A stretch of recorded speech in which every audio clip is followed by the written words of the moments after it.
Hari ng sablay, bansag sa labas-pasok sa kulungan na si Ray. Pang-10 beses na niyang pagkakakulong sa kaso ng pagnanakaw pa rin. Sakit ka talaga sa ulo, Ray. Magnanakaw ka na lamang, kaunting halaga pa. At kaunting halaga na nga lamang, nahuhuli ka pa. Hari ka talaga ng sablay. Teka lang naman ho sir, baka naman po pwedeng bonus na lang ito. 100 lang naman ang laman ng pitakang yun na snatch ko eh. Yun na nga, 100 na nga lamang ang laman ng pitaka ng matanda, inisnatch mo pa. Sumakto pang nasa malapit kami. Tumingin ka man lamang sana sa paligid, saka mamili ka ng mayaman. Mahirap na nga, pinapahirapan mo pang lalo. Mali ko bang mahirap lang pala yung matandang yun? Pormang-porma rin naman yun eh. Yun pala wala naman palang laman ng pitaka. Bahala ka na. Basta timbog ka ulit. Manalangin kang hindi magsasampa ng kaso ang iba mong nanakawan. At hindi ka dadatusan ng nag-uumapaw ng matandang iyon. Baka nasa presinto na yon. Ang masama pa'y baka 100 gagawin niyang 100,000.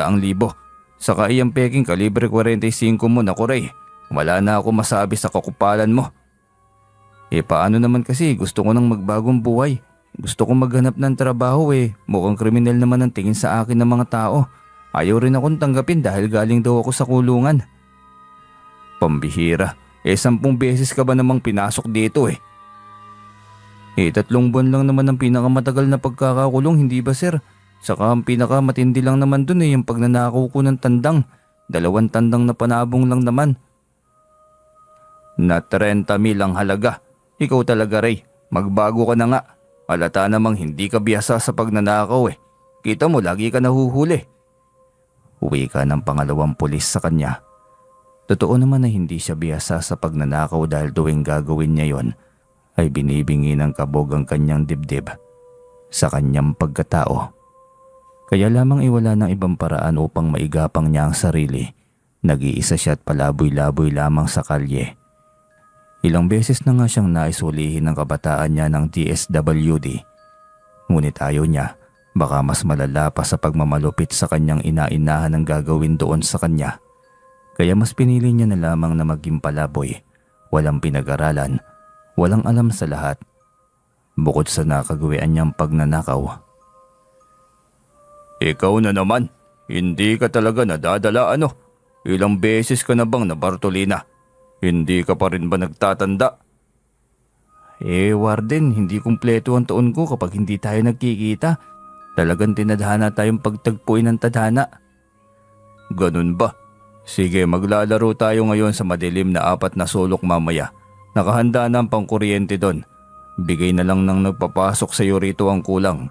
Alam mo na yon, naiintindihan mo naman yon, hindi ba? Warden naman, sa tagal ko nang pabalik-balik dito, hindi pa rin ba tayo ganito? Sabay senyas ng kanyang 2 daliri. Sanggandikit ka dyan, hindi mangyayari yan. Walang kakwenta-kwentang tao sa mundo. Hindi kita magiging sanggandikit kailanman. Si Warden naman napakamainitin ng ulo. Isa pang hirit at talagang didiretso na kita sa Bartolina. Natahimik siya na sinabi ito. Ito at Bartolina na naman ang unang bubungad sa kanya. Yun talagang pinakamasakla pa tayo niya sa loob ng kulungan. Ngunit ganoon talaga. Ay kailangan niyang magbayad sa ginawa niyang kabulastugan. Pagkabukas pa lamang na selda ay tawag na siya kagad ng mga kakosa niya. Nakilalang kilala na siya at naging malapit na rin sa kanya. Hoy kakosa, abay maligayang pagbabalik. Namiss mo na kami kaagad Ganyan nga, walang bagong buhay. Walang bagong buhay sa katulad nating labas-pasok na sa kulungan. Namiss mo naman agad ang samahan natin, kakusa Ano na naman bang nagawa mong kasalanan? 1 dosenang itlog na naman bang ninakaw mo, kakosa? Ikaw talaga kasi Magnakaw na lamang usad pagong pa ang kilos mo. Paanong hindi ka mahuhuli niyan? Mga kantyaw sa kanya ng mga dating kasamahan niya. Hanip na buhay to, balik rehas na naman. Kailan kaya makakabundol ng ginto? Sos, wag na tayong umasa pa na may magbabago sa buhay natin. Oo nga pala kakosa, ano bang bagong kaso mo ngayon? Ano pa nga ba? Kung hindi pagnanakaw. Pag-snatch lang naman ang alam ko Malas lang talaga tong buhay ko. Tiklo ulit. Ano ngang ginawa mo? Ano na namang ninakaw mo? Usad bagong ka kasi. Nang snatch ako ng matanda, ayun, hindi ko man lamang naikot ang paningin ko basta na lamang akong bumira. Hanip yan, pati ba matanda'y pinatos mo? Pormang-porma eh, saka may paala-alas pa sa leeg at kamay. Akala ko naman tunay, peki pala. Nadali ako sa kumikinang na peking kwintas ni Lola. Magkano naman ang perang nakulimbat mo?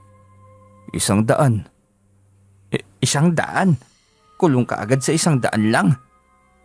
Sabay pang sambit ng dalawa. Oo wala namang pera yun na biktima ko, pero baka daw dumagdag sa reklamo ang dati ko pang mga nanakawan. Dagdag kaso daw kasi yun. 100 lang naman niya, grabe talaga mga parak ngayon. Kung sila nga libo-libong droga wala lamang eh. Baka daw ang 100 gagawing 100,000 daan ng matanda. Basta, ayos na rin kung dito lang ako. May matutulugan, may makakain, makakaligo rin sa palikuran. Kahit araw-araw ako magkuskus ng mga inodoro sa palikuran. Ang mahalagay, maganda ang tulog ko. Huwag lang mabartolina kapag pasaway ang ating mga kakusa. Ang buong akala niya ilang buwan na naman siyang mamamalagi sa kulungan. Ngunit 24 oras lang ang nakalipas ay pinalabas na agad siya ng warden. Huling labas mo na sa kulungang ito, Ray. Magbagong buhay ka na. Sayang, pogi ka sana. Magnanakaw at snatcher lang kasi. Depende, warden. Kung talagang pagtatagpuin pa rin tayo ng tadhanay, talagang babalik at babalik ako rito. Kapag talaga hindi ka nagbagong buhay at papasok ka na naman muli rito, babalatan na lang kita ng buhay. Biro sa kanya ng warden. Ngumiti lamang siya rito. Hindi siya sigurado kung hindi nga ba. Depende sa kung ano na namang naghihintay sa kanya bukas. Naglalakad siya sa daan, walang direksyon. Gaya ng dati sa parke na naman siya magiging palaboy. Sa pagkakataong yun ay ibang eksena ang nagaganap. Nadaanan niya ang isang grupo ng mga lalaki. May narinig din siyang iyak ng isang babae. Tiyak siyang pinagkakaisahan ng mga kalalakiang ito ang isang babae, kaya umiiyak. Nagmadali siyang nilapitan yon. Bitiwan niyo siya, ako ang harapin niyo. Mga hayop kayo, babaeng bata papatusin niyo. Ang dami niyo pa, 3 talaga kayo. Napatingin sa kanya ang 3 kalalakihan. Tiyak siyang gaya sa kanya yung mga masasamang loob din ng mga yon. Bigla niyang naisip ang wika ni warden. Siguro ngay panahon ng imbis na siya ang maging pasaway, ay siya naman ang sumaway sa mga pasaway. Sino ka ba't pinapakialaman mo itong trabaho namin? Mukha ka namang galing sa kulungan. Hayaan mo na kami, kagaya mo rin naman kami, hanap buhay lang din namin to. Puna rin ang isa pang lalaki sa kanya. May lahi ka ring manghuhula, pero siguro magbagong buhay na tayong lahat. Bitiwan nyo na yan. Bata lang yan, maghanap na lamang kayo ng marangal na trabaho. Hindi. Hayaan mo kami rito kung ayaw mong yang noo mo ang bubutasan namin. Alis na, tsupe. Anong tsupe? Palagay mo sa akin pusa. 10 beses na akong labas-pasok sa kulungan. Wala na akong pakialam kung mamatay man ako ngayon. Wala din naman akong pamilya at kaanak. Kayo din ba? Sinasabi ko sa inyo, hindi ako mamamatay ng walang dadalihin. Tahimik ang mga itong nagkatinginan, tila natakot sa kanyang naging banta. Kanya-kanyang takbo ang mga ito para takasan siya. Nang makaalis sa mga ito'y saka lamang bumungad sa kanya ang mukha ng isang dalagita. Tansya niya'y 12 anyos lamang ito, puno ng ginto ang leeg at ang kamay. Maging ang suot na korona ay yari sa ginto at mamahaling bato. Kaya naman pala, bakit mo naman sinuot ang lahat ng koleksyon nyo ng ginto? Alam ba yan ng mga magulang mo? Anong palabas bang dinaluhan mo? Hindi ako pamilyar sa lugar na ito. Bakit ako nandito? Napakunot ang kanyang noo. Ano't hindi pala alam ng batang ito ang lugar. Bakit umalis pa ito ng bahay? Nawawala ka ba? Nagpasama ka na lang sana sa iyong yaya. Mukha ka namang mayaman Kuya, galing ako sa mundo ng mga engkanto. May humahabol sa aking mga kaaway. Kailangan kong makabalik. Kailangan ako ni Ama. Kailangan niyang malaman na ang aking inainahan na engkantada ay huwad. Siya ang nagdadala ng kaguluhan sa aming kaharian. Naku iha, pinapanaginipan mo pa yata yung mga palabas sa teatro. Gumising ka na ineng. Kamuntikan ka na nga makidnap. Palabas nyo pa rin ang umaalingasaw dyan sa iyong utak. Ako si Sarina, hindi Ining ang pangalan ko. At anong sinasabi mong palabas sa teatro? Totoo, isa akong engkantada. Nakikita mo ba itong aking baton? Makapangyarihan ito. Kaya ka nitong gawin kahit anong hayop. Napakamot na lamang sa ulo si Ray. Hindi niya alam kung matatawa ba siya o ano. Mukhang siya yata ang nananaginip o totoo ngang naingkanto siya at kaharap niya isang engkantada. Lakas ng tama ng babaeng ito. Ilang gramo na kaya nasinghot nito? Ayaw mo pa rin maniwala na makapangyarihan ako? Nakikita mo ba ang dalawang papalapit na nilalang na yan? Tingnan mong mabuti. Ipapakita ko sa iyo kung paano sila maging pusa. Pagkawi ka nito'y itinaas nito ang sinasabing baton, kulay itim na kumikinang.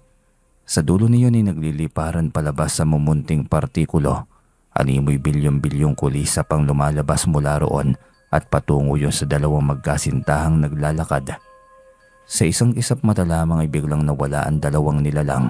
Ang kanyang nakikitang naglalakad ay dalawang puting pusa. Nasaan na ang mga yun? Bakit biglang nawala? Hindi mo ba nakikita o sadyang nagbubulag-bulagan ka lang? Na ano? Anong nasa isip mo? Kinakabahan na ako sa iyong bata ka. Tumawa ito habang tinititigan siya. Hoy, anong balak mo? Wala lang. Gawin lang kaya kitang aso para matakot iyang dalawang pusang yan sa'yo. Naku, wag mong gawin yan. Oo na, naniniwala na ako. Isa ka nga engkantada. Bakit ka ba napunta rito? Mga tao ang nasa mundong ito eh. Kung ganun, kailangan kong makahanap ng lagusan pabalik. Kailangan kong makausap ang ama. Tutulungan mo ako, hindi ba? Oo naman, tutulungan kita pero paano natin gagawin ang bagay na yon? Hay, ang mabuti pa, tumibog muna tayo. Kanina pa ako nagugutom eh. Anong tibog? Kain, kumain muna. Halika na, basta gutom na ako ngayon eh. Kalalabas ko lang mula sa naghimas ng rehas tapos naingkanto na agad ako. Hindi ko na alam kung totoong buhay pa ba to. Tumawa lamang ito sa kanyang naging bulong. Sumama ito sa kanya sa isang karinderya. 2 serbe ang kanyang inorder. Ibinigay sa engkantadang dalagita ang isa. Ubusin mo na yan. Ayokong kumain yan. Kung hahanapan mo ko ng isang mangkok ng uod, ay marahil kakainin ko pa. Kadiri ka naman, kumakain ako rito, mga uod naman yung mga nasa isip mo. Kung hindi lang ako gutom na gutom, tiyak na hindi ko na ito kakainin pa eh. Masarap kaya yun, ang arte mo naman. Bilisan mo na lang dyan, ihanap mo na ako agad ng pwedeng tutulong sa akin. Kapag maibalik mo ako sa mundo ng mga engkanto, sasabihin ko sa aking ama na regaluhan ka ng walang kaubusang ginto. Talaga naman, kahit hindi na. Ayos na lang ako, sanay naman akong palaboy-laboy lang sa kalsada. Pagkatapos niyang kainin ang lahat ng 2 order ay nagbayad siya sa may-ari. Subalit mabilis na tumanggi ang ginang. Hindi na, ayos lang, sa'yo na yung bayad mo. Umalis ka na lamang dito at maraming tao ang nakatingin sa'yo. Nalipasan ka na yata ng gutom eh. Nang tingnan niya ang paligid sa kanya lahat ng atensyon, napatingin siya sa kinaroroonan ni Sarina. Nagtaka kung bakit ganun din ang tingin sa kanya ng mga tao.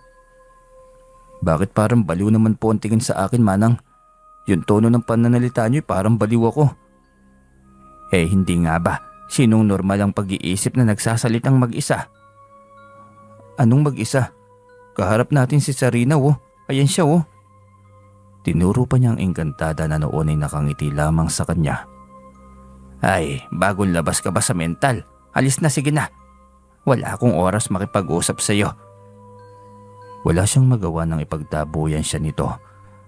Kunot ang noon niyang nakatingin sa pangiting-ngiting si Sarina. Mukhang napagtripan siya ng dalagitang engkantada. Ngunit takot siyang magreklamo at baka gawin siya nitong aso. Ano yun? Bakit hindi ka nila nakikita? Hindi ko rin alam. Kanina naman nakikita ako ng mga lalaking yon. Siguro dahil wala pa ako sa tamang kaisipan kanina. Pakiramdam ko kanina'y bumiyahe ako ng napakahaba dahil sa sobrang hilo ko. Ano bang pwede kong gawin para sa'yo? Hindi ko rin naman kasi alam kung paano kita matutulungan.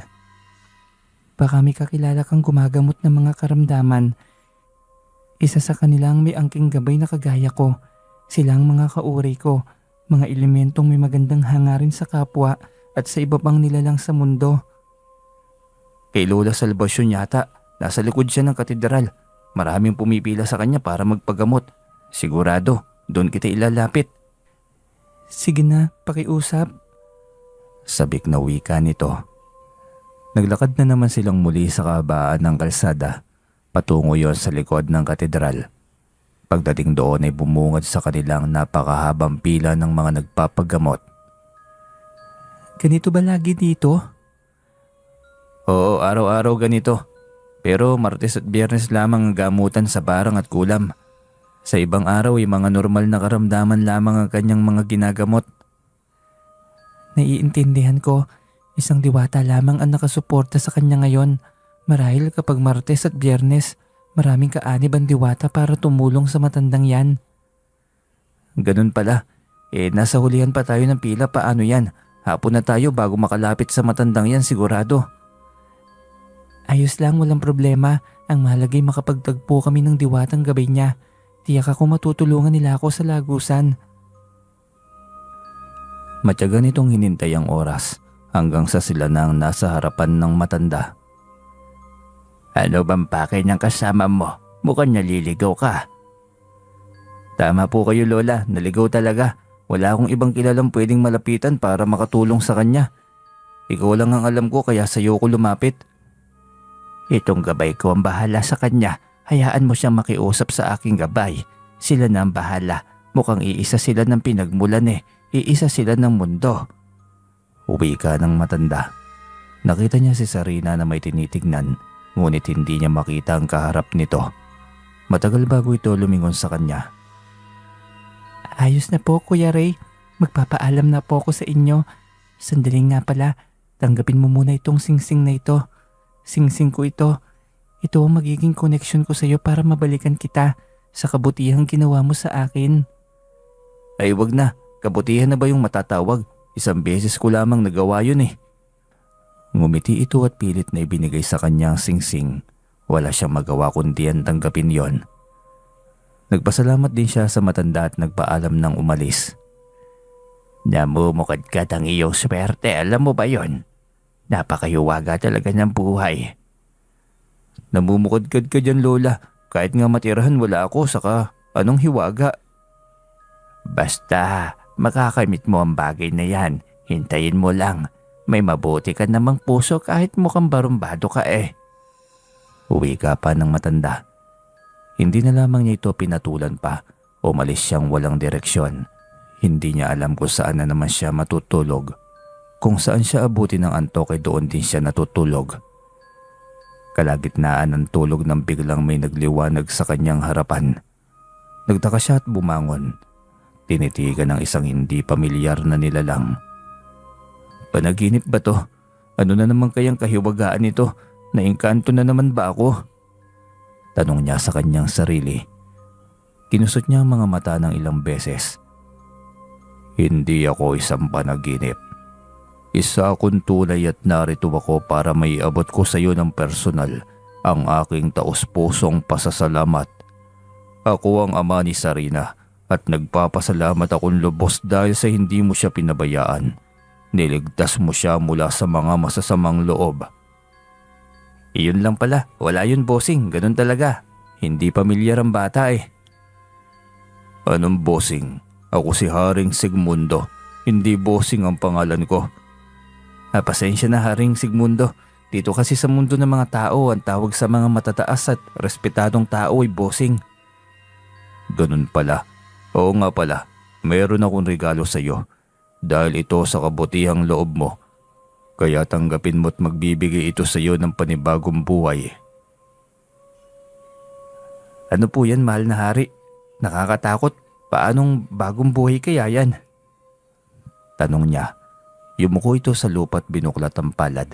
At sa isang iglap lamang ay lumitaw roon ang isang tila gintong kulay na tandang. Napakaganda't pati ang mga mata nito ay ginto. Malusog at parang isang panabong talaga. Hala, aanihin ko naman yan. Hindi naman ako sabongero. Wala rin akong ideya sa sabong. Kunot noong tanong niya. Ang tandang na ito at ang kaunting halaga ng perang mayroon ka sa bulsa. ang siyang magpapabago sa iyong buhay. Aralin mo ang sabong pero hindi ko sinabing gawin mong bisyo. Ang tandang na ito ay katuwang mo. Ngunit limitado at pagdating ng araw ay kusa itong mawawala sa iyo. Hindi na niya kailangan pang magpaalam. Basta maganda na ang takbo ng iyong buhay ay kusa siyang lilisan. Pambihira, gagawin naman akong sabongero ngayon. Hanip na buhay talaga oh. Marami na ako nabigyan ng tandang. Mga taong may mabuting kalooban. Lahat sila ay gumanda ang buhay. Hindi ako kagaya ng ibang engkanto na ginto ang ibinibigay. Masyadong madalian yon. Yung ibang nabiyayaan ay hindi karapat-dapat. Biglang nagbabago ang ugali. Nagiging mapang-alipusta at mapang-uyam sa kapwa. Hindi dapat nagbabago ang ugali. Buhay lamang ang binabago at pinapaunlad. Naku, wala akong pakialam sa pera o yaman o kahit ano pa man. Dakilang palaboy lang po ako at walang alam sa buhay. Ang alam ko lang ay magnakaw ng kaunting halaga para naman magkalaman ng aking tiyan. Kaya mas hindi karapat dapat na bigyan ka ng biglaang pagyaman. Tiyak na ikukulong kang muli. Kukwestiyonin kung saan galing ang yaman mo. Anong isasagot mo? Samantalang itong tandang, pwede mong sabihin na bigay ng iyong kaibigan. Paano yan? Wala naman akong alam sa pagsasabong. Matututo ka rin. Ako nga na isang engkanto na aliw na rin sa ganyang larangan. Minsan na akong nanirahan sa mundo ng mga tao. Nagpanggap bilang tao at namuhay na parang normal na tao. Kaso'y kailangan ko nang bumalik sa totoong mundo ko dahil sa responsibilidad na nakasalalay sa mga balikat ko. Mahabang litanya ng hari. Nagpaalam na rin ito dahil may aasikasuhin pa itong mahalagang bagay sa kanilang mundo. Nagpasalamat itong muli sa pagligtas niya sa prinsesang anak nito. Hindi na siya nagtanong pa sa mga isyu sa buhay at kung bakit ang mga ito napadpad sa mundo ng mga tao. Ang iniisip niya ay kung ano ang gagawin niya sa hawak niyang tandang. Habang nakaupo ay tulala siya at hindi alam ang gagawin. Tumitilawak ang tandang na hawak niya nang tignan niya ang paligid ay nag-aagaw na ang liwanag at ang dilim. Mag-uumaga na pala. Tumayo na lamang siya, tiniligpit ang karton na kanyang pinaghihigaan. Gusto niyang magkape kaya maghanap siya ng murang kapihan. Yung tigli 5 piso ang baso. May 2 matandang lalaki ang doon ay nagkakape na. Malalim ang pag-uusap ng 2 matanda nang biglang mapansin ng mga ito ang hawak niyang tandang. Ay pagkaganda naman ng tandang mo, Noy. Parang lemon na, parang hindi eh. Kakaiba yan na. Gintong tandang malamang. Tignan mo, yung tahid niya. Nakakatuwa at nakasanga. Isang magandang senyales ng tandang panabong.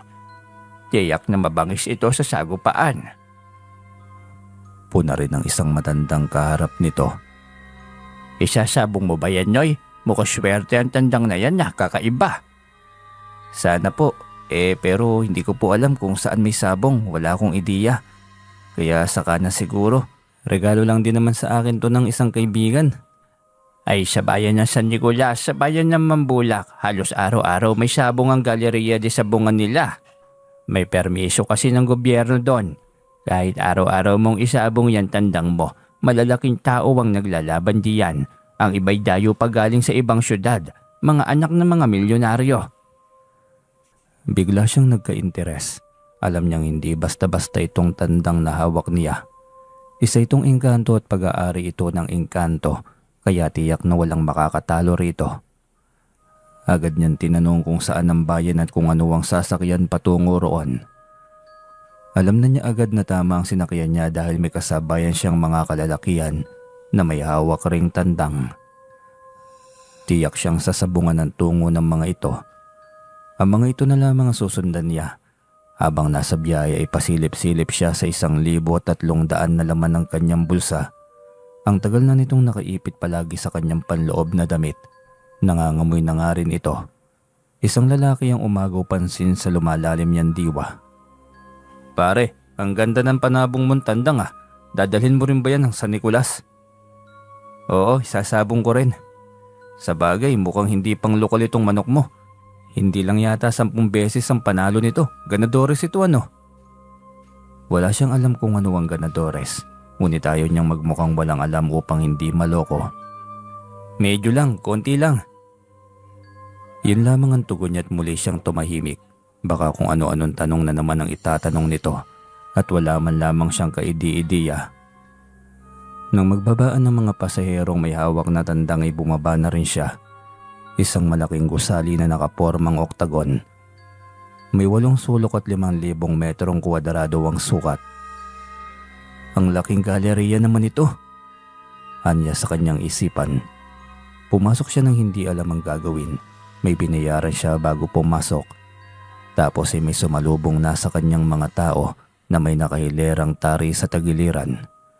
Inalok na kabitan ng tari ang kanyang tandang at hanapan ng panlaban. Ang dami agad kumasa. Nagulat siya dahil ang laki ng mga pustahan ng mga ito, gayong 1,000 lang naman ang pera niya. Ayos lang yan, kapag sa dublado ka pupustay, dodoblehin ang pera mo kapag nanalo. Gusto mo ba? Tanong pa ng liyamador sa kanya. Sige boss, kahit saan dyan. Maraming pumusta sa kanyang tandang. Nagtapatan ng mga mayayaman.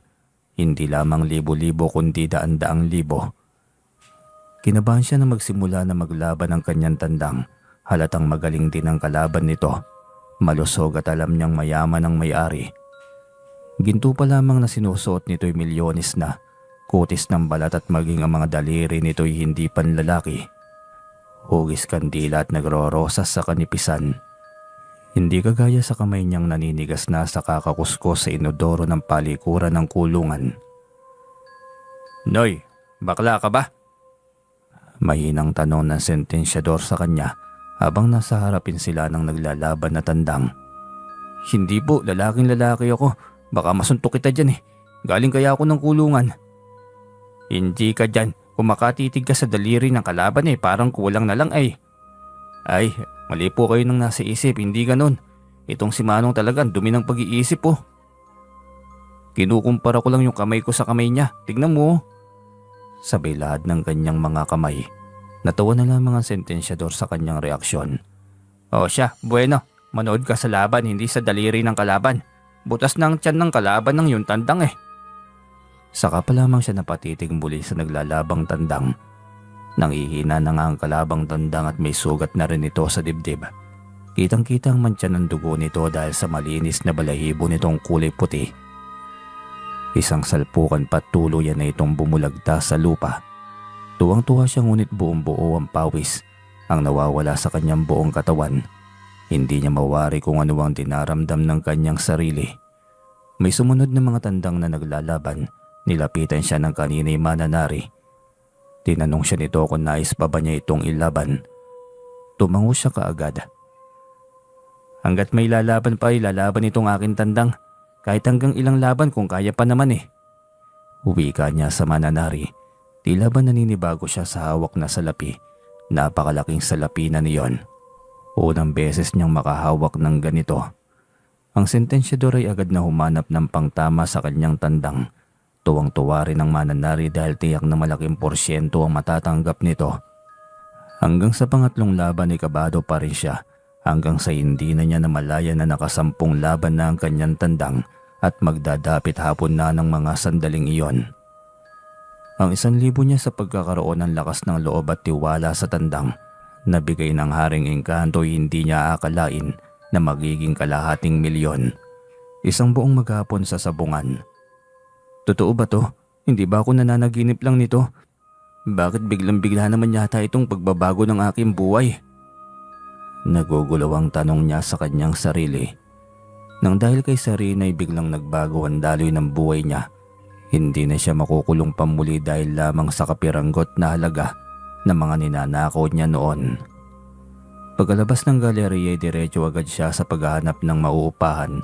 Malaking bahay na kahit mag-isa siya'y komportable at makakapamuhay ng matiwasay. Paano yan? Baka mamaya ay magreklamo ang mga kapitbahay natin dito dahil sa ingay niyang tandang mo. Bawal kasi dito ang tandang eh. Saad ng nagpapaupa ng bahay. Huwag niyong alalahanin itong tandang ko, tahimik ito.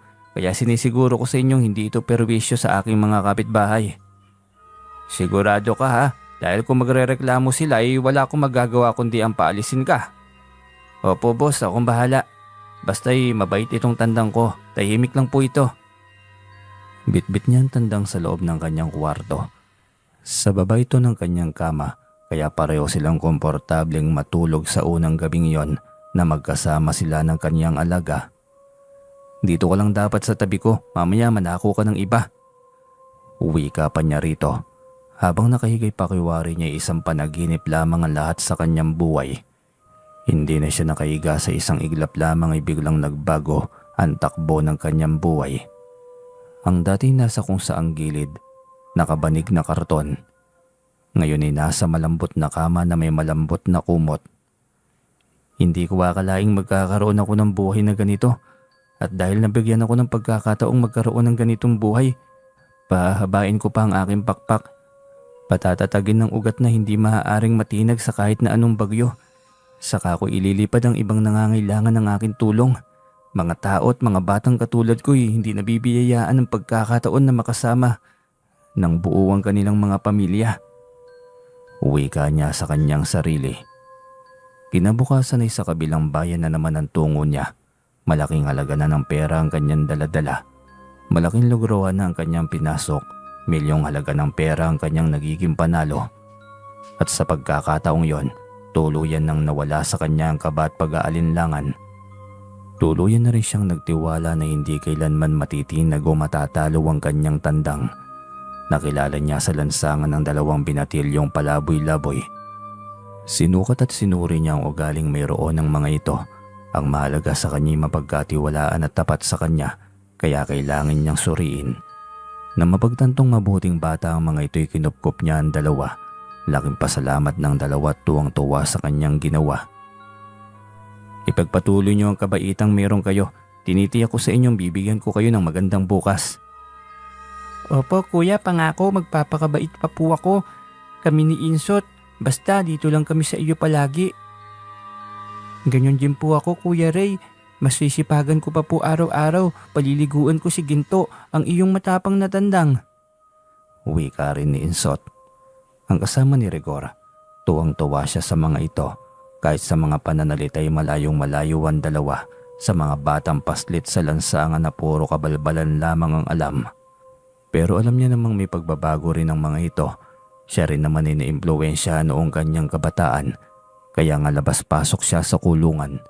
Kaya hindi niya husgahan ng lahat ng mga batang lansangan kahit ang mga matatanda na. Balang araw, hindi lamang si Insot at Rigor ang kanyang magiging kasama sa bahay. Lahat ng mga palaboy na gustong gumanda ang buhay, lahat ay bibigyan niya ng pagkakataon. Isasama niya ang mga ito sa kanyang mamuhay ng marangya. Kayong 2, maganda kayo dahil ikukuha ko kayo ng mahalagang papeles at dokumento tungkol sa buhay nyo. Kung kailangan kong gumastos ng malaki gagawin ko, makapag-aral lang kayo at makakuha ng magandang kurso na hinahangad nyo sa buhay. Masaya na rin ako para sa inyo nun. Napakabait mo po kuya. Salamat dahil ikaw ang sumagip sa amin.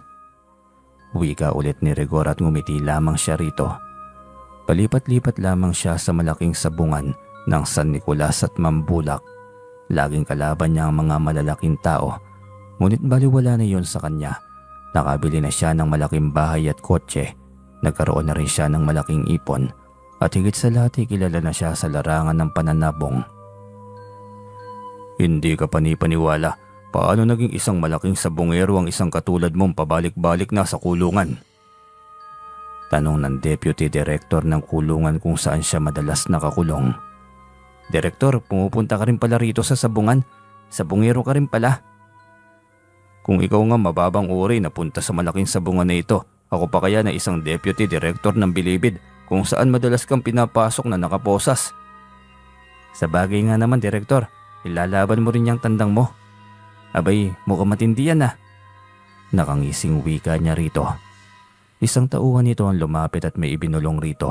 Pasulyap-sulyap sa kanya. Kaya nagtaka siya kung anong binubulong nito at ramdam niyang sa kanya ito nakatingin. Kapag uwi nilapitan siya ng mananari at kinabitan na ito ng tari. Hindi na siya nasorpresa kung bakit tandang ng direktor ang naging katapat ng kanyang tandang. Lahat naman ng tandang ay pwedeng pantapat sa kanya Kawawan direktor nga lamang, 100,000 pa naman ang naging logro nito. Tinapatan niya rin ito, 100,000 logro.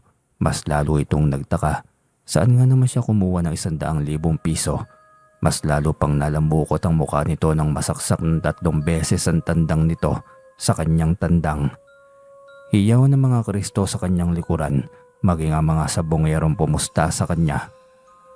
Iba talaga ang antas nitong si Ginto, oh. Tanyag na, magaling pa. Tawag ng isang sabongero sa kanyang alagang tandang. Nakilalang kanyang ganadores na tandang sa pangalang Ginto. Samantalang hindi matanggap ng direktor ang natalong halaga ng pera. Maging ang paborito nitong tandang na ganadores na rin ay nagawang talunin ng kanyang alaga. Kaya inabangan siya nito sa gilid ng bukhanan ng sabungan. 2 linggo lang akong nawala sa sabong. 2 linggo rin mula nang huling mailabas ka ng kulungan, Ray. Kaya paanong ganito ka nakakilala sa larangan ng sabong? Po, hindi naman po ako kilala, Direktor.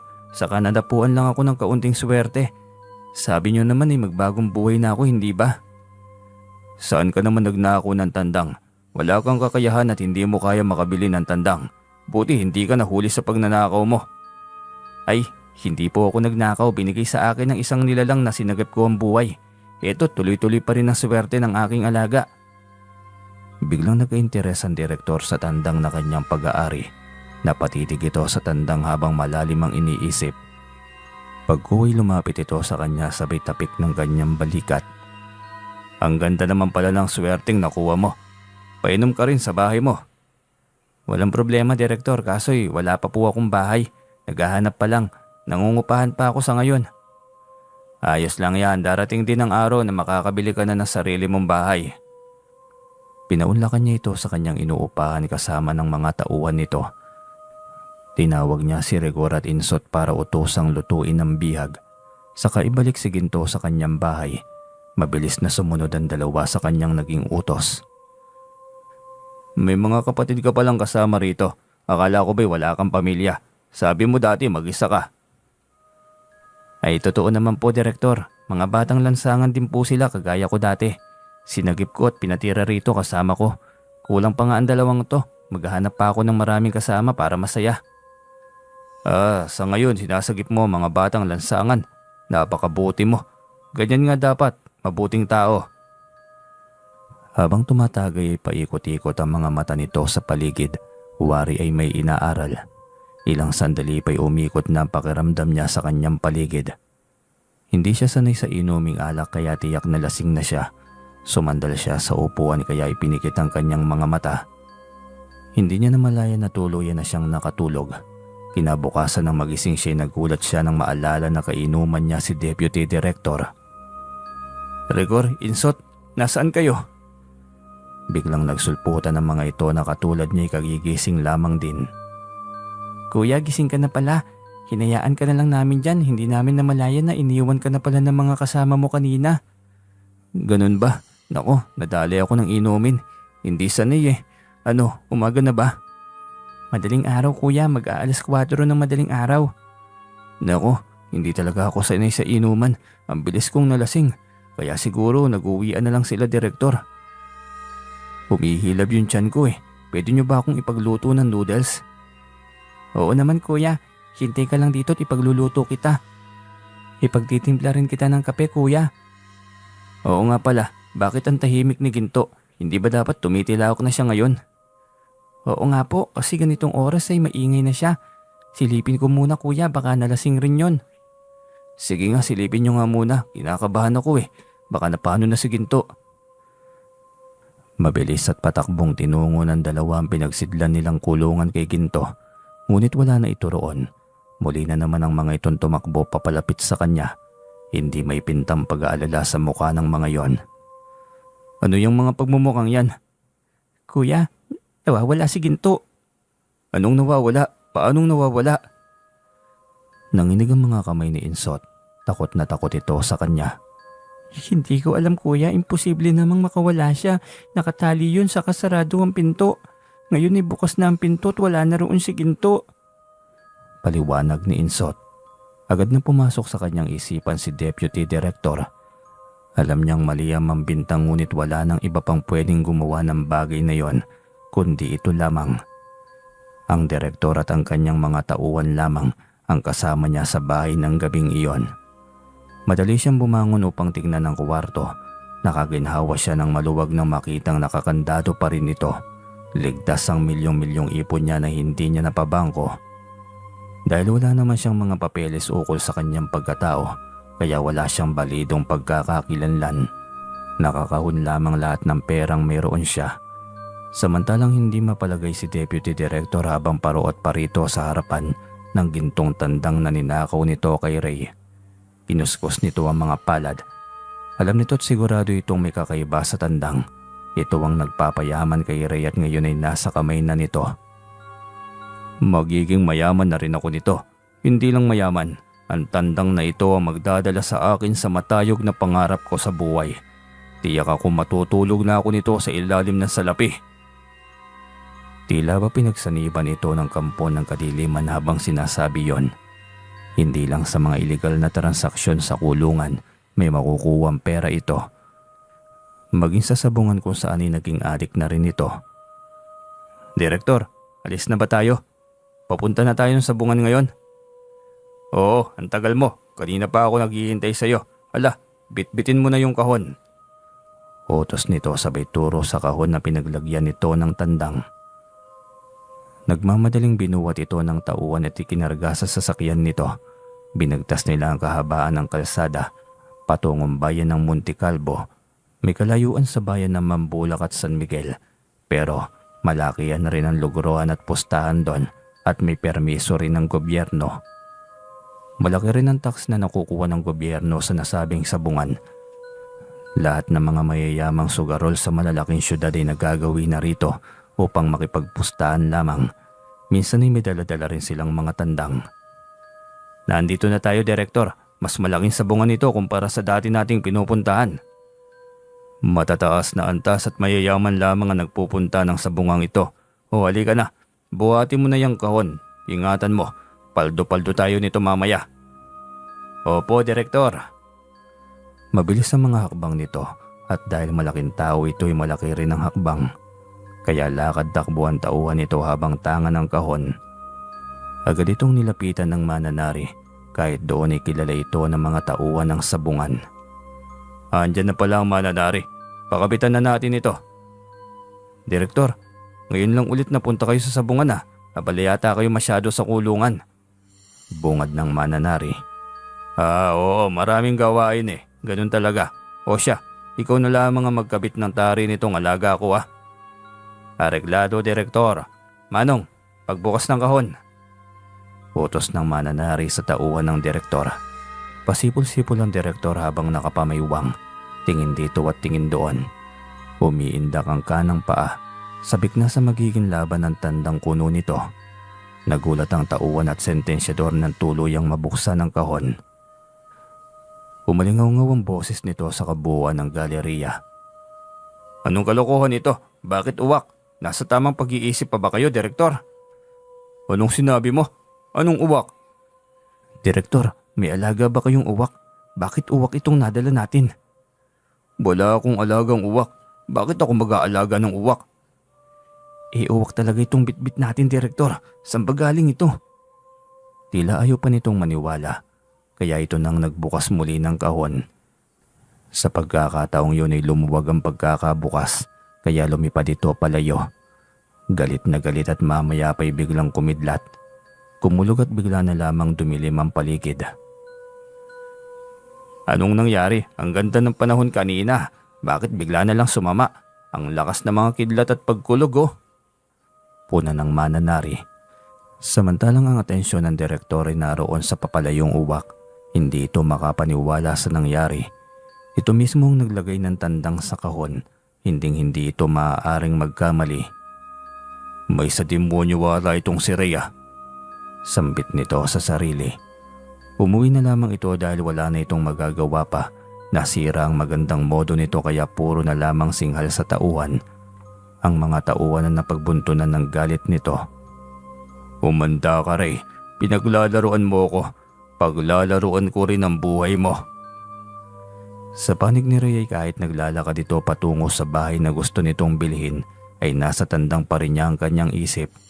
Alam niyang magagalit ang hari dahil nawala ito, ngunit hindi naman niya inaasahan na lolokohin siya ng direktor. Pagkatapos ikutin ang buong bahay at makitang maayos pa lahat dito, ay binayaran na agad niya ito ng buo. Pinagawan agad ito ng papeles sa abogado at nagmadaling bumalik sa inuupahang bahay. Inutusan niya ang 2 binatilyo na mag-impake ng kanilang mga gamit dahil aalis na sila sa bahay na yon. Tuwang-tuwa ang dalawa dahil nalaman ng mga ito na hindi na sila magbabayad ng upa dahil sariling bahay na niya yon. Maghahanap pa tayo ng mga katulad nyo kasi mas marami, mas masaya, tama ba ako? Napakaswerte namin sa iyo, Kuya Ray. Yung mga iba pang maswerte na maaampun mo, tiyak na walang pagsisidlan din ng saya. Ang sarap sa pakiramdam ng may taong handang tumulong ng walang kapalit, Kuya. Ikaw, Insot, alam kong matalinong bata ka kaya magsumikap kang makatapos. Abay malay natin, ikaw pa palang pinakamahusay na abogado ng bansa sa kapanahunan mo. Uwi ka niya rito. Masaya ang kanilang pag-uusap nang biglang may pumasok sa kanilang pintuan. Diretso itong dumapo sa kanilang harapan. Ginto? Halos sabay-sabay nilang sambit dito. Agad niya itong nilapitan at dinakip. Sinuklay ang balahibo nito gamit ang kanyang kamay. Tuwang-tuwa siya nang makita ito. Saan ka ba galing? Bakit bigla ka nilang nawala? Aalis na sana kami, mabuti umabot ka. Uwi ka niya na tila ba naiintindihan ito ang kanyang sinasabi. Inutusan niya ang 2 hakutin sa sasakyan lahat ng kanilang mga gamit. Simula ngayon hindi na ako magtitiwala kahit kanino. Wika pa niya sa kanyang alagang tandang. Hindi rin naman nila ako makukuha dahil nakalaan ako sa iyo.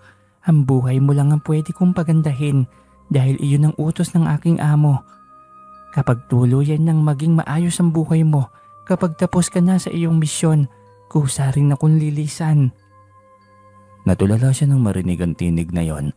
Galing iyon sa kaharap niyang tandang. Hindi siya nagkakamali. Ikaw yun, hindi ba? Sumasagot ka na sa akin. Kinakausap mo ko.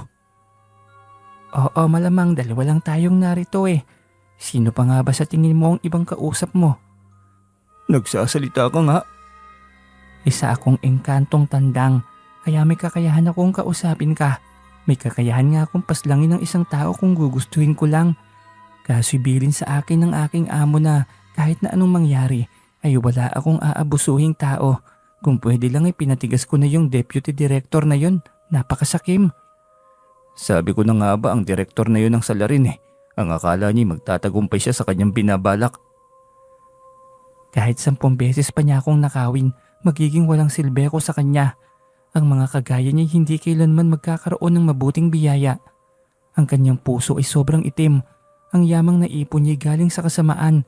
Hindi ko pwedeng haluan ang galing sa kabutihan ng pagsisilbi niya ay hindi sa kabutihan ng kapwa, kundi sa kapahamakan. Malalim ang salita ng tandang na yon ngunit alam niyang tunay ang sinasabi nito tungkol sa deputy director. Biglang pumasok si Insot at tinatawag siya. Kaya natigil ang pag-uusap nila ng tandang na engkanto. Tapos na po naming maikarga lahat, Kuya. O siya, sige, aalis na tayo. Masayang tugon niya. Nagmamadali siyang umalis sa bahay na yon. Baka puntahan na naman siya ng deputy director. Ayaw na niyang matuntun pa nito ang kanyang bahay. Tiyak na muli lamang nitong nanakawin o pagkakainteresan ng kanyang tandang na si Ginto. Pagdating nila sa malaking bahay ay tuwan-tuwa ang 2 bata. Patakbong pumasok ang mga ito sa loob. Wow, ang laki naman itong bahay mo, Kuya. Anong iyo? Atin to, atin ang bahay na ito. At dahil malaki ang bahay na ito, maghahanap pa tayo ng mga batang lansangan na walang mga magulang at walang malalapitang mga kaanak. Napakabuti ng puso mo, Kuya.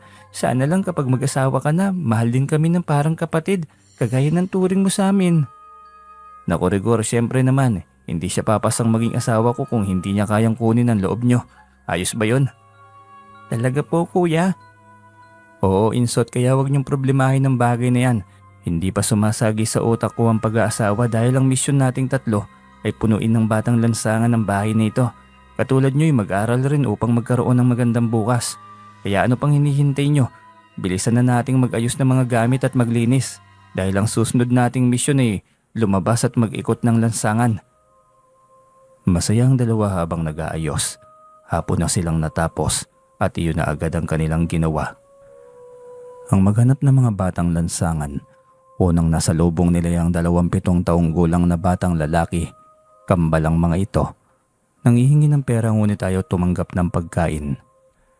Bakit ayaw nyo ng pagkain? Mas mabubusog kayo nito sa hamburger. Kuya, may kota kaming dapat maabot. Kapag hindi namin kayang abutin, bugbog sarado kami. Hawak kami ng mga sindikato kaya tulungan nyo kami. Naalarma agad si Ray. Hinakay niya ang kambal patungo sa kanyang kotse. Nakasunod si Insot at Rigor sa kanila. Kinausap niya ang kambal. Binenta pala ng adik nitong Chewy ng mga ito sa lider ng mga sindikato. Wala nang mga itong mga magulang. Ang inay namatay sa sakit at ang ama naman simula pagkabatay hindi ng mga ito nasilayan. Minabuti ni Ray na ampunin na lamang ang mga yon. Nag-ikot pa siya upang makahanap ng mga batang lansangan. Ang totoo ay marami, ngunit hindi niya alam kung sino sa mga ito ang karapat-dapat. Pero lahat naman ay may pagkakataong magbago. Kaya lahat ng kanyang makikita ay handa siyang ampunin at turuan ng magbagong buhay. 7 bata sa araw na yon ang kanyang nakuha. Siksikan ang mga ito sa kanyang kotse. Gayon pa man ito ang tuwa ang mga ito dahil unang beses na nakasakay sa magarang sasakyan. Binuksan na lamang niya ang bintana dahil hindi masikmura ang amoy ng mga ito. Naalala niya ang kanyang buhay noon. Kasimbaho niya ang mga ito. Ganito rin siya kadungis noon kaya hindi siya pwedeng maginarte.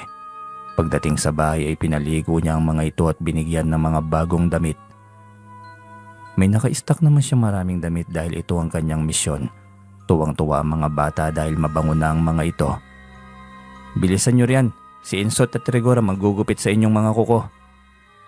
Pagkatapos linisan ng mga sarili ng mga ito'y pinakain niya ito ng masasarap na pagkain. Tuwang-tuwa ang mga bata, unang pagkakataon iyon. Simula ngayon magiging pamilya na tayo. Ako na ang Kuya Ray ninyo. Kayong lahat ay mga kapatid ko na simula ngayon. Kung ano man ang mga naging gawain nyo sa labas. Kung sumisinghot kayo ng rugby, tigilan nyo na yan at magbagong buhay na kayo. Mag-aral kayo para sa kinabukasan ninyo. Alam niyang marami pang mga batang lansangan at hanggat kaya pa niyang magdagdag ng mga pwedeng alagaan ay bibigyan niya ng magandang bukas at gagawin niya yon. 1 buwan muna siyang hindi pumunta ng sabungan. Kailangan niyang makasama ang mga bata, kilatisin at ituwid ang mga maling kilos at gawin ng mga ito. Sa kanyang kwarto ay kasama niya si Ginto sa pagtulog, ang engkantong tandang. May 3 kwarto pa ang bahay. Ang mga yun ang tirahan ng kanyang mga inampong mga batang lansangan. Kahit paano'y masaya siya dahil may tuturing na rin siyang isang malaking pamilya. Iba din itong kabutihang naisip mo, no? Biruin mo, iba't ibang ugali ng mga batang lansangan. Paano mo kaya sila madidisiplina? Lalo na't ang iba'y malalaki na. Ang hirap ng disiplinahin ng mga yan. Hindi ko pa alam kung ano ang tunay na ugali ng mga yan, Ginto. Sa ngayon, nagbabait-baitan pa ang mga yan pero sigurado akong sa mga susunod na mga linggo ay magsusumbungan na ang mga yan. Ganun pala ang ugali ng mga mortal. Oo, at galing din naman ako sa pagiging barumbado. Kaya naiintindihan ko ang mga batang ito. Naniniwala akong balang araw ay matututo rin sila at malalaman din naman nila ang tama at mali. Para masiguro may makakakita sa mga kilos ng mga bata, ay kumuha siya ng 3 katulong sa bahay. Ngunit tulong-tulong pa rin ang lahat ng mga bata sa paglilinis ng buong bahay. Hindi pwedeng maging tamad at bawal sa kanyang teritoryo ang ganong pag-uugali. Makalipas ang 1 buwan ay baliksabong muli siya. Laging nakahanda si Ginto para sa kanyang misyon. Pagdating niya ng sabungan ng San Nicolas ay marami agad ang natuwa. May mga hindi pamilyar sa kanya at sa tandang niya, ngunit ang nakasubaybay at laging Kristo ng kanyang tandang ay kilalang kilala na ang tandang niya. Uuwi na namang panalo. Uwi ka ng isang sabungero. Si Ginto ang tinutukoy nito dahil dito ito nakatingin. Lihim lamang siyang napangiti habang nakikinig sa mga yon. Nilagyan na rin niya ng tari ang kanyang tandang. Iniintay na lamang ang kalaban at magiging laban ng mga ito. Hindi niya namalayan na naroon din pala ang Deputy Director. Ang taong nais niyang layuan dahil masama ang pakay sa kanya. Ngunit huli na ang lahat dahil nasa tabi na niya ito. Nandito ka na, hayop ka, niloko mo ko. May sa demonyo yung tandang mo na yan. Anong ginagawa sa iyo ng tandang ko? At para bang pinag-iinitan mo ng ganyan? Anong ginawa? Hindi mo ba alam na ang alaga mong tandang ay naging halimaw? Pinahiya ako sa maraming tao. Sus, nahiya ka pa talaga, Direktor. Makapal naman talaga yung mukha mo. Walang hiya ka, aswang ka ano? Kaya ka may alagang uwak. Hanip tong si Direktor Gagawin pa naman akong halimaw. Sa gawa po ko ba naman ito, Direktor, ay isang halimaw lang ang tingin mo sa akin. Diyan ka na nga lang. Nakangisi siyang tinalikuran ito. Nilapitan siya ng mananari at kinuha ang kanyang tandang, ngunit mabilis na lumapit sa kanyang mananari. Nako, wag niyong kabitan ng tari ang tandang niya. Aswang yan. Nagiging uwak yan. Abay, ano bang sinasabi mo, Direktor? Ilang beses ko nang kinabitan ng tari itong ganadores na tandang ni Ray. Pumusta ka, Direktor? Malaki ang magiging panalo mo kapag nagkataon. Hindi na. Hindi ako pupusta kung sa tandang na yan. Masayang lang ang pera ko sa taong yan. Ay hindi pala. Aswang. Aswang talaga ang lalaking yan. Ay, saan ganong Direktor malamang to? Tawagin ba namang aswang ang tao? Bubulong-bulong na wika ng mananari. May sinasabi ka ba sa akin? Wala naman, Direktor. Ang mabuti siguro kumain ka na muna roon. Mukhang matindi ang tama ng gutom Anong sabi mo? Wala po. Diyan ka na po, Direktor. Nang masimulan nang mailaban itong tandang ni Pogi. Wika pa rin ng mananari. Pangiting-iting nakabuntot si Ray sa mananari. Mas lalong sumidhi ang galit ng Direktor na makahanap siya ng kakampi. Samantalang isang lalaki ang nakita niyang lumapit kay Deputy Director. Tingin niya magkakilala na ang mga ito. Paraan pa lamang ng pag-uusap ng mga ito. Hindi niya binigyan ng pansin yon. Diretso siya sa pwesto ng mananari. Katabi ang ibang kasamahan na mananari at sabungero. Inilaban kalaunan ng kanyang tandang. Gaya ng inaasahan ng mga nakapusta na kay Ginto, ay panalo itong muli. Paulit-ulit pa rin niya itong nilaban. Nakailang panalo ulit. Galit na nakaabang si Deputy Director sa pagbagsak ng kanyang tandang. Ngunit hindi iyon nangyari. Paano nga naman matatalo yung tandang na yan isa yung halimaw? Galit na wika ng Direktor. Palabas siya ng sabungan. Hindi siya nagpatinag dito. Hindi rin ang bato si Ray na manghang na salita. Hinayaan niya lamang ito. Ngunit hindi niya inaasahan na maging sa kotse inaabangan pa rin siya. At may kasama pa rin ito, isang mayamang negosyante na sabongero rin, si Ginoong Palmas. Itong lalaki pa lang ito ang sinasabi mong mayabang na may sa demonyo. Sige nga't susubukan natin kung anong tigas nito. Humalakak ang Direktor nang tutukan siya ng baril ng kasama nito. Ganyan ang napapala ng mga mayayabang. Talagang naghanap ka pa ng kasama mo, Direktor. Ano bang naging kasalanan ko sa'yo? Ikaw na itong nang agrabyado, ikaw pa itong galit. Ako ang pinag-interesan mo ng hindi mabuti dahil hindi ka nagtagumpay. Mas lalong sumidhi ang galit mo sa akin. Wala akong pakialam. Ganito na lang, ibigay mo sa akin ang pera mo. Lahat ng naging panalo mo nang sa ganun ay magiging quits na tayo. Nailing siya sa bitawan ng mahina. May kabigatan ng alporhas na nakabitbit sa kanyang likuran. Laman niyon ay pera. Malaking halaga ng pera. Yun ang nais kunin ng dalawang kaharap niya. Isang hakbang ang ginawa nito. Kinuha ang dalang baril at itinutok sa kanyang leeg. Magmadali ka. Hindi kami nakikipagbiruan dito. Ilapag mo ang dala mong alporhas. Sa amin lahat yan. Tignan natin kung papayag si Ginto. Siya naman ang nagpapakahirap para mapanalunan ito. Malay natin kung ibibigay din niya sa inyong mga buwaya kayo. Mas lalong nagalit ang Direktor na marinig niyang sinabihan siyang buwaya. Ngunit nagulat ito nang marinig ang huni ng uwak. Sa pagkakataong yun ay kinausap na ito ni Ginto. Kaysa ibigay namin sa iyo ang perang panalo namin sa sabong, bakit hindi na lang ikaw ang una kong totodasin? Kayang-kaya naman kitang paslangin kahit nakatayo ka lang dyan. Tarantat nanginginig ang mga kamay nito. Nakalimutan nito na may bitbit siyang baril. Nakita mo ba, Ginoong Palmas? Naging uwak ang tandang at kinakausap niya ako. Tinatakot akong papaslangin daw ako. Ayos ka lang ba, Deputy Director? Paanong naging uwak yan? Pagkagwapong tandang na yan. Anong tandang? Naging uwak na. Halimaw talaga yung tandang na yan. May lahing babaylan itong Reyna ito. Ang dapat sa kanya ay mapaslang. Ako ang papatay sa inyo ng kasama mong to. Pareho kayong mga gahaman. Itong lalaking ito na ubod ng sama. Kinokolekta lahat ng mga batang lansangan upang mamalimos sa daan.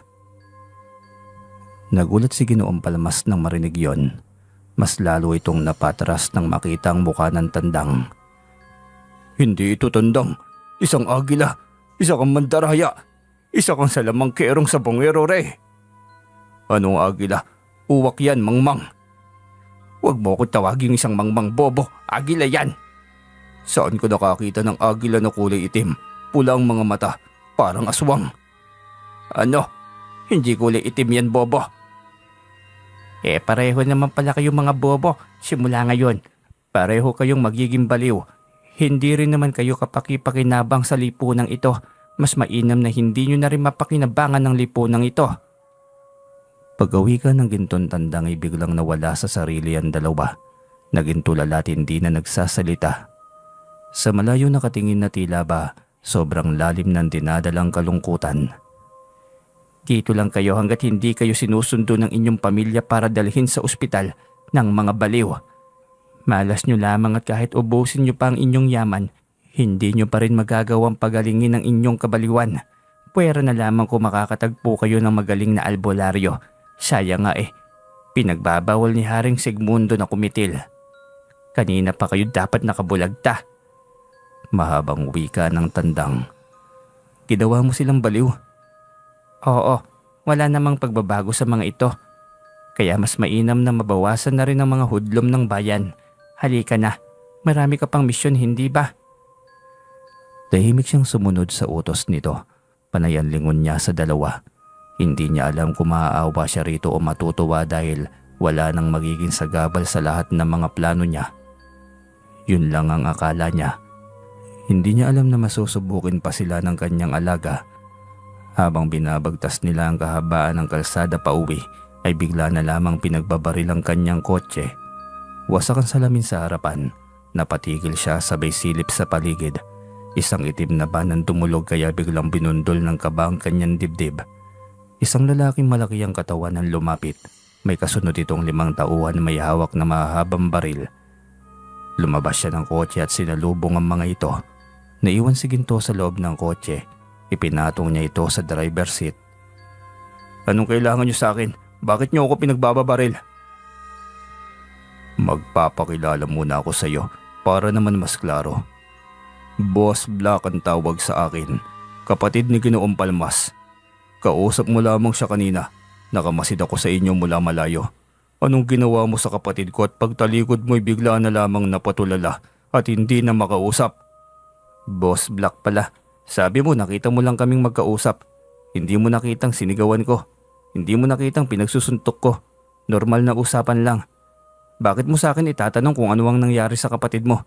Nag-uusap lang naman kami. Tanungin mo si Deputy Director. Huwag mo akong pinaglololoko. Kayang-kaya kong kalabitin ng gatilyo ng kalibre 45 ko diyan sa mismong noo mo. Kahit paslangin mo ako, Boss Black, hindi ako doktor. Kung nabaliw ang kapatid mo, dalhin mo sa mental ospital. Bakit sa akin mo nilalapit? Nauubos na ang pasensya ko sa iyo. Magsimba kang may bulak sa ilong. Galit na wika nito sabay kalabit ng baril. Subalit hindi yun pumutok. Sa galit nito'y pinukpok siya nito sa kanyang noo. Ngunit pagangat pa lamang nito ng baril ay hindi na nito maibaba ang hawak na baril niya. Galit na galit itong dumingon. Bakit mo ko pinipigil? Gusto mo bang ikaw ang mabaril ko ngayon? Hindi ko po pinigil, Boss Black. Baka siya. Sabay turo nito sa kasama nito. Sa galit ni Boss Black ay ang tauhan nito ang binatukan. Bakit ako? Siya yun. Turo nito sa isang nasa likod nito. Taranta nitong tinuro ang kasama pa. Sa galit ni Boss Black ay pinaghahampas nito ang mga tauhan nito. Mga wala kayong silbi. Napangiti na lamang si Ray habang pinapanood sila. Alam niyang si Ginto ang may kagagawan nun.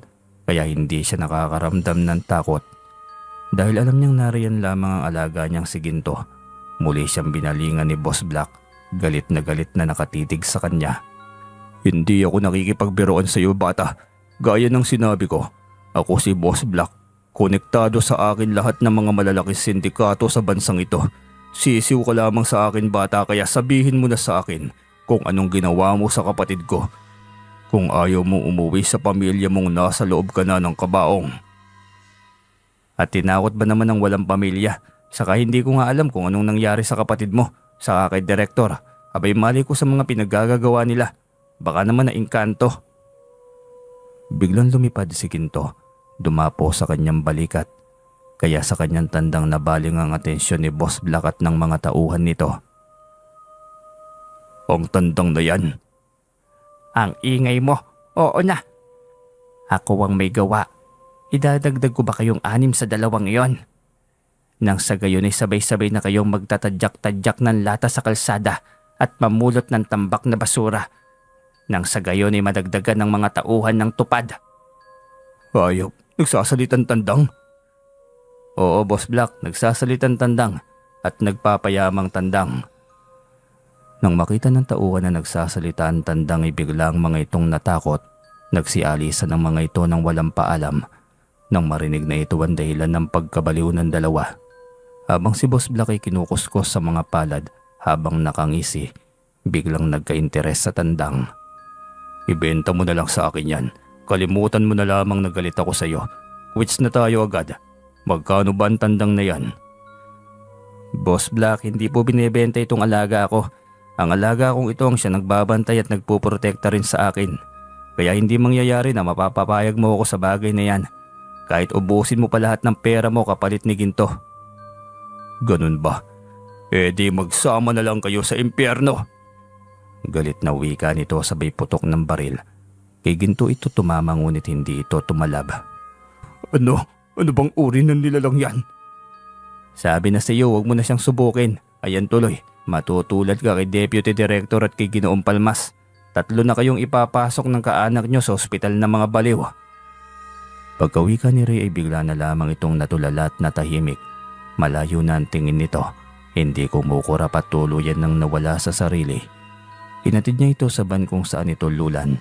Naroon ang mga tauhan at takot ng mga itong humarap sa kanya. Kunin niyo itong boss nyo. Pwede nyo na itong idiretso sa ospital ng mga baliw. At kayo, huwag na kayong magtangka at gayahin pa ang ginagawa nitong boss ninyo. Kung ayaw nyong sumama sa kanya sa ospital ng mga baliw. Huwag po maawa kayo. Sumusunod lang naman kami sa utos ng aming boss. Alam ko, kaya nga lumayas na kayo. Bilisan nyo. Opo, aalis na po. Tarantang sagot ng driver. Agad nitong pinasibad ang sasakyan palayo. Natawa siyang tinitignan ng papalayong van. Yung mga tao talaga, no? Hindi talaga nakukontento sa yaman. Kaya tuloy ang iba'y napapahamak dahil sa sobrang kasakiman. Tama ka, Ginto. Yung mga tao hindi nakukontento sa yamang meron sila. Hindi ko rin alam kung bakit. Hayaan mo na yon, ipagpatuloy mo na lamang ang iyong misyon. Gaya ng sinabi ko, hanggat nakikita kong hindi mo kaya pang tumayo sa sarili mong paa, narito ako't nakaalalay lang sa'yo. Salamat, Ginto. Patuloy ang aking mabuting hangarin hanggat may isang ikaw na nakaalalay sa akin. Masayang wika niya. Nang lumaki at dumami na ang kanyang naipong pera ay nagpatayo siya ng isang charity. Lahat ng mga batang palaboy ay kinupkup niya at pinag-aral. Iyon ang kanyang misyon. Ang bigyan ng mabuting buhay ang lahat ng mga kapos at palaboy-laboy sa kalsada. Hanggang dito na lamang po ang isang napakagandang kwento mga ka-DM.